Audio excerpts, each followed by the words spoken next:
Transformers has had many incarnations over the decades, whether it has been G1 Transformers, G2, Beast Wars, Armada, video games, and live action.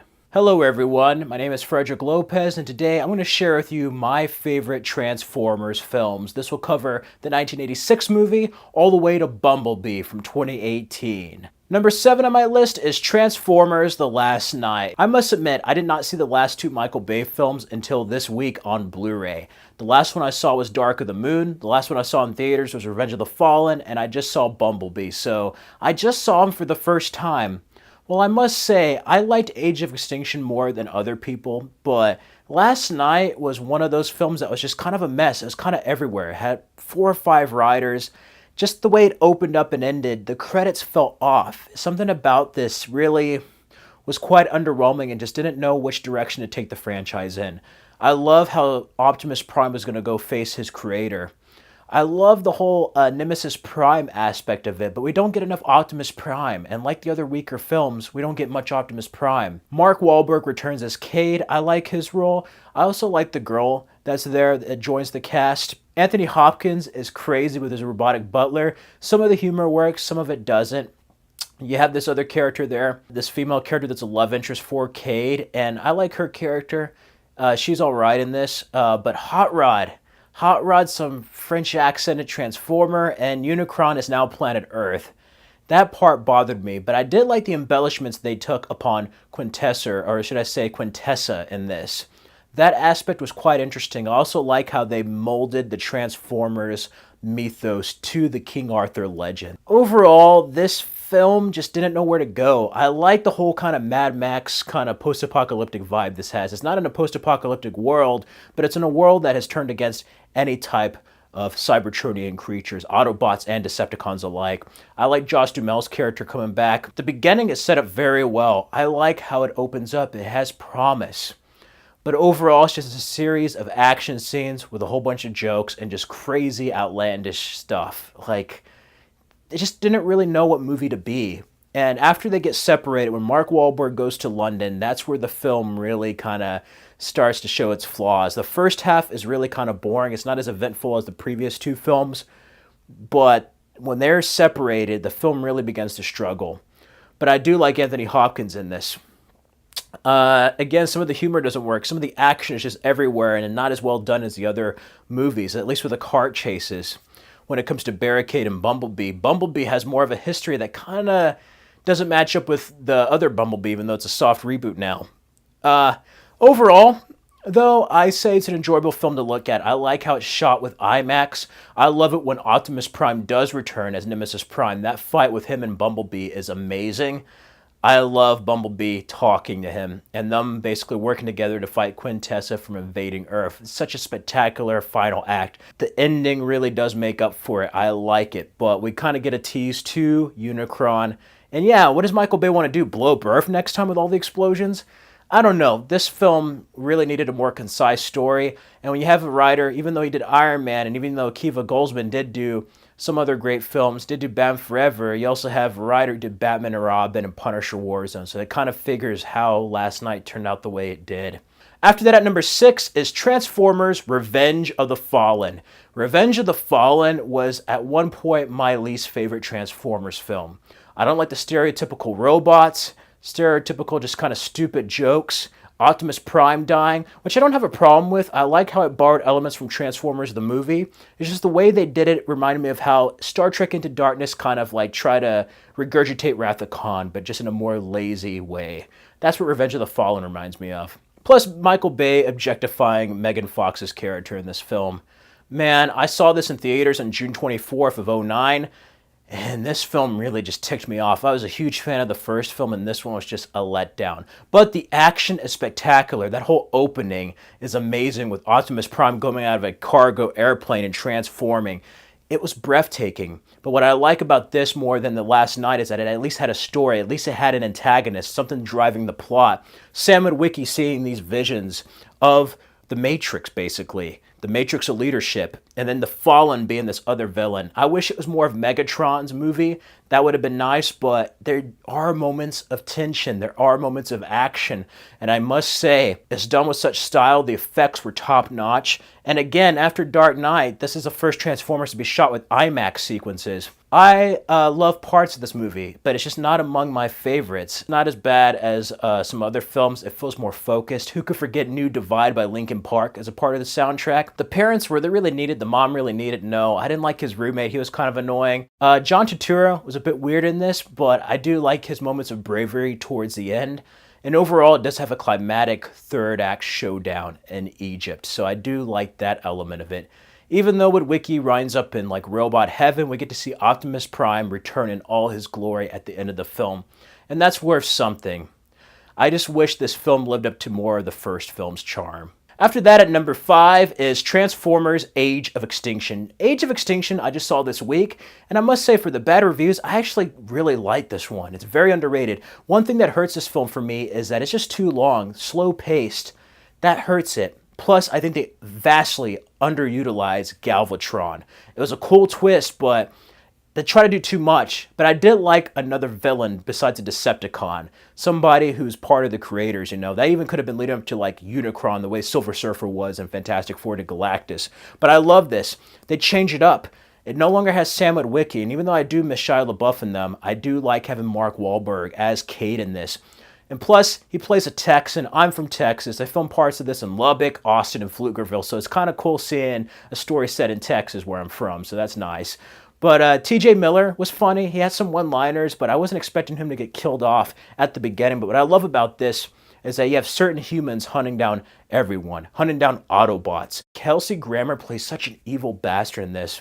Also like Sophia Myles and Stanley Tucci from KSI Industries in this. The whole Transformium type of metal. Instead of Shia LaBeouf for a teenager, this is the first time we have an adult character. I like the nods at the end calling him Spike, like Spike, Sam Witwicky in the cartoon. We also have the Dinobots. Another thing I have against this film, no Grimlock. I mean, he is Grimlock, but it is a Grimlock.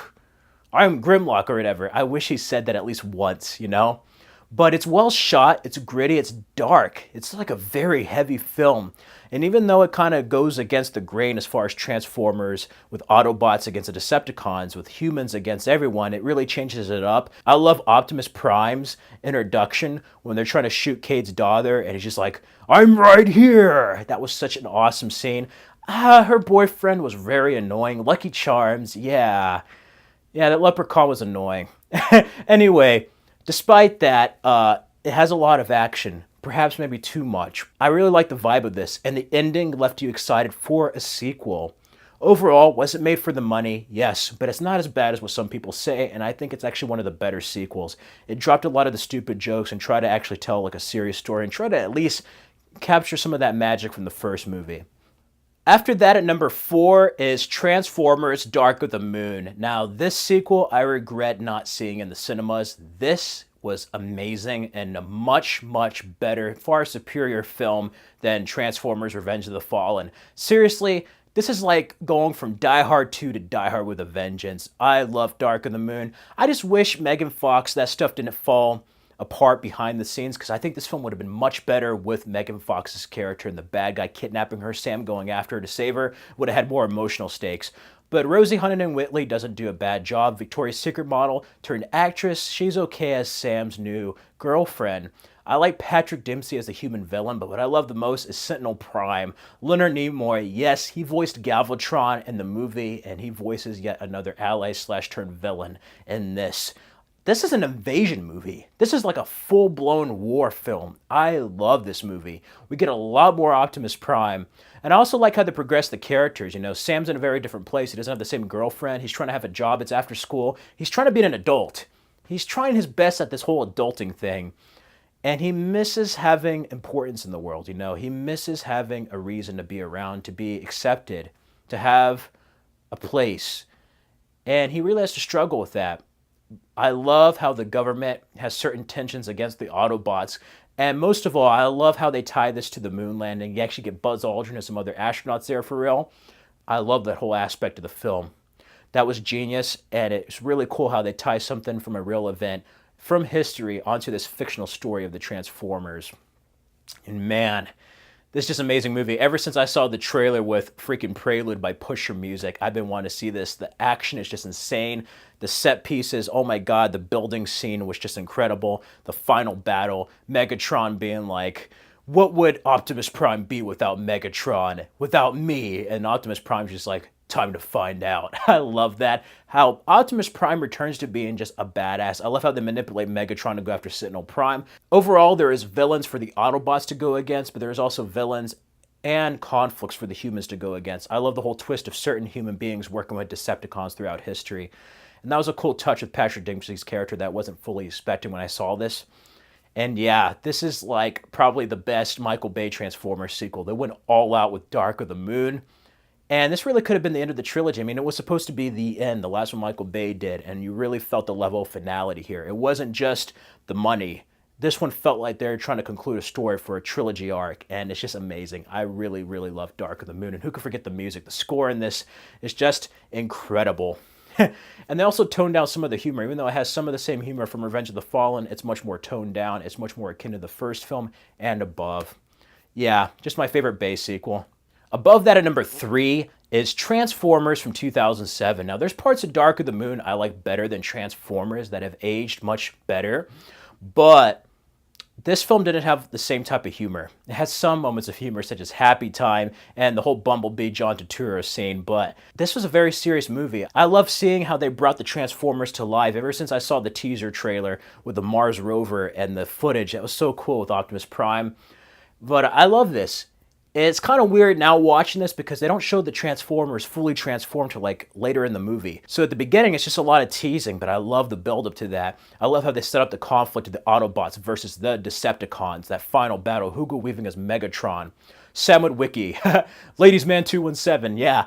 I love the whole barricade Bumblebee chase. That part is just amazing. The soundtrack, when it has Pretty Handsome Awkward by the Used there. Who could forget I'll Drive You Shoot with Bumblebee and Kayla? And having freaking Doomsday Clock by the Smashing Pumpkins, an instrumental version of that. Oh my god. It was so cool finally seeing the Transformers brought to life. And this is just a really good movie. Like, even if you're not a Transformers fan, you're going to enjoy this. It's very much akin to Small Soldiers. You know, Kevin Dunn plays the father in both films, but I love the first Transformers. It's probably among the best one. It's before they got into that juvenile kind of just crappy humor that the sequels got into. And it was short enough to where it wasn't too long, convoluted, just too much explosions. Like, it was just the right amount of everything, and I love it. I even love Tyrese Gibson and Josh Duhamel's characters. Hell, Michael Bay should do a G.I. Joe film. I wouldn't mind seeing that, but I love how they set up Sam and Michaela's relationship. I love Megan Fox's character. This is just a great movie, you know, coming of age, alien invasion movie. And who could forget that ending with What I've Done by Linkin Park. It's so cool that they brought Peter Cullen back as the voice of Optimus Prime. And this movie is very special. And there's a reason why there is a franchise spawned in live action after this entry. This is a really well done film. And I feel like it kind of gets overlooked with the amount of sequels they've had. You know, Michael Bay can make a really good movie.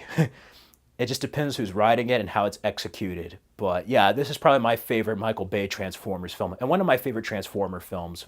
Above that at number 2 is Bumblebee. Wow, Travis Knight brought us a story with action, comedy, and heart. But most of all, Bumblebee is what Transformers should have been since day one. It really is a nice love letter to the G1 Transformers.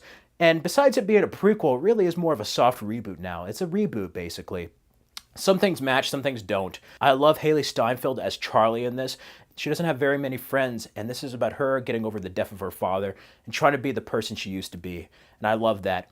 I love her friendship with Mimo. That guy was funny, like trying to ask her out and she ignores him. But Bumblebee, it was so cool seeing the fall of Cybertron at the beginning. Oh my god.